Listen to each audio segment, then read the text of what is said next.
Hi historians, let's look at our next assignment on Google Classroom.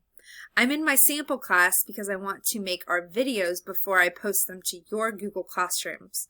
So let's go to the assignment. The assignment is called Revolutions in World History. Let's read the instructions. Read each of the short chapters attached, chapters 25, 26, and 27. What? This is so much. Why are you doing this to us? Let's look at the due date. This due date is May 1st. This is 3 weeks away. How many chapters are there? 3. How many weeks do we have until this is due? 3. Oh, I could do 1 chapter a week and be fine. Okay, not stressed. Follow along reading with Dr. D in the videos for each chapter. That's what you guys are helping me do right now. Then check your knowledge questions on the Google form for each chapter, and then write a paragraph reflection writing on the Google Doc with your name. You do that after you've read all of the chapters, okay? So let's focus on chapter 25 in this video, and then I'll do 26 and 27 in separate videos. So I'm going to click on chapter 25. Oh my gosh, it's wonky. Well, we're going to rotate it. On your Chromebooks, you push Control and then the little refresh arrow up at the top of your keyboard. Mine is a little bit different, and so I'm just going to do it my way, and you're going to do it your way. I'm going to increase the text size, and let's get to reading. Our topic is revolutions in world history.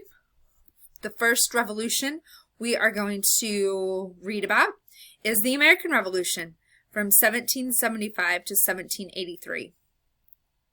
So follow along with me. In 1776, America formally declared independence from the British. How did it happen? This is a lovely map of all of the 13 colonies and then the key battles of the Revolutionary War. All right, the beginning of the Revolution. Taxes. Back in 1607, 105 colonists from Britain established their first permanent North American homes in Jamestown. 100 or so years later, what has been estimated as up to 1,700,000 people of European descent were living in British North America. Many of these settlers had never been to Europe. Britain profited economically from having colonies in America and required all goods to be shipped on British ships. But after the 7 Years' War with the French, the British government was suddenly in debt. The colonists were upset that they had to leave their families to fight England's war. Since the war took place in America, the British believed the colonists should help pay off the debt, so they taxed them. The Sugar Act of 1764 actually lowered taxes on molasses that were brought into the colonies, hoping to minimize smuggling. Because they were trying to stop smugglers, ships were searched by customs officers. Any suspected contraband could be taken away, even before the smuggler was convicted. Colonists believed that the Sugar Act violated their legal rights as British citizens by denying the right to trial, and some went even further. James Otis, a lawyer in Boston, argued that Parliament didn't have a right to tax the colonists at all, since the colonists didn't have representatives there to debate the taxes. In 1765, Parliament passed the Stamp Act, which required that all printed materials be produced on British paper and bear a stamp for which taxes needed to be paid. The colonists were upset. They already paid taxes to Great Britain. They didn't feel like they had the same rights as other English citizens. They had no choice in electing governors or anyone in Parliament. It was taxation without representation. When Parliament taxed the colonists under the laws called the Townshend Acts, the colonists refused to pay. In response, England's King George III sent troops to Boston. In March 1770, an argument between a British soldier, a redcoat, and a civilian, a person who was not on active duty with the armed forces, attracted a crowd and grew violent. The redcoats killed 5 colonists in the Boston Massacre. Parliament passed the Tea Act in 1773, which allowed the British to sell tea to the colonists at a reduced rate, but destroyed the businesses of local tea merchants. On December 16, 1773, protesters threw British tea overboard into the Boston Harbor in the Boston Tea Party. War and the struggle for independence.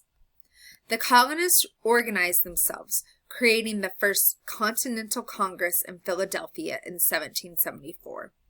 The colonists were encouraged to take arms and get ready. When King George III sent more redcoats to the colonies, Paul Revere took his famous midnight ride on April 18, 1775, to warn the colonists. British troops marched to Concord and Lexington, Massachusetts. The colonists fought back, and the American Revolutionary War officially began. At the Second Continental Congress, George Washington became commander-in-chief of the colonist army, called the Continental Army. A number of battles between the Continental Army and the British followed. The colonists tried to make peace with King George III by sending him the Olive Branch Petition, which stated that the colonists still wanted to be loyal to England as long as their rights were protected. But King George III ignored it and sent more British troops to the colonies. The Second Continental Congress debated what to do, and on July 4, 1776, the colonies declared their independence from the British in the Declaration of Independence. Thomas Jefferson wrote it, stating that the people had the right to overthrow their government if the government did not take care of them. It gave people the right to, quote, life, liberty, and the pursuit of happiness, which are also called inalienable rights. Jefferson's ideas were influenced by the French Enlightenment thinkers and John Locke. We know about that.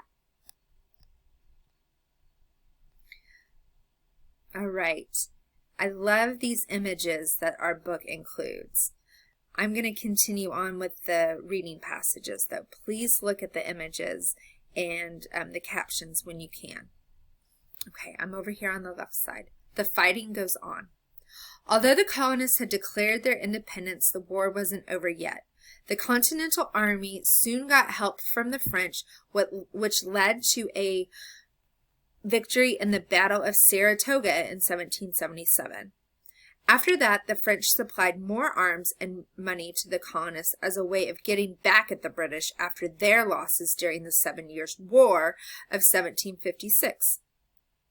Some French officers, such as Marquis de Lafayette, even served in Washington's army. The colonists and the French used guerrilla warfare tactics that they learned from the Native Americans to ambush the English in the forests. Other countries were also eager to get back at the British and help tear down the empire the British had built. Spain and the Dutch Republic, present-day Netherlands, entered the war against the British. Under the leadership of George Washington, the colonists defeated the British Army at the Battle of Yorktown in 1781, which ended the fighting. In 1783, both sides signed the Treaty of Paris, which formally recognized the colonists' independence from the British. Independence at last. The colonies wrote the Articles of Confederation in 1777 to govern the new country, but it granted too much power to the states and not enough power to the federal government to enforce laws. In 1787, a new document, the Constitution, outlined a set of rules in which national and state governments would share power. The national government would be divided into 3 branches that are still in place today. The legislative branch, which creates the laws, the executive branch, which carries out the laws, and the judicial branch, which interprets and explains the laws. Each branch has the power to restrain or check the acts of the other branches. This created a system of checks and balances to keep each branch in order. In 1790, the Constitution was ratified by all 13 United States. Congress proposed some changes, 10 of which were approved as amendments to the Constitution and became known as the Bill of Rights. Ratified in 1791, they guaranteed the right of free speech, freedom of the press and of religion, trial by jury, the right to bear arms, the protection of property rights, and more. Rights for women, African Americans, and Native Americans were still not secure, but the United States of America had begun. The next page includes the Check Your Knowledge questions. And if you go back to the assignment in Google Classroom, the Chapter 25, the American Revolution Google form is there. And on this Google form, you can take the quiz and submit your answers. Thank you so much for joining me by reading Chapter 25, the American Revolution. I will post this in our Google Classroom and next make our Chapter 26 video. Thanks, guys.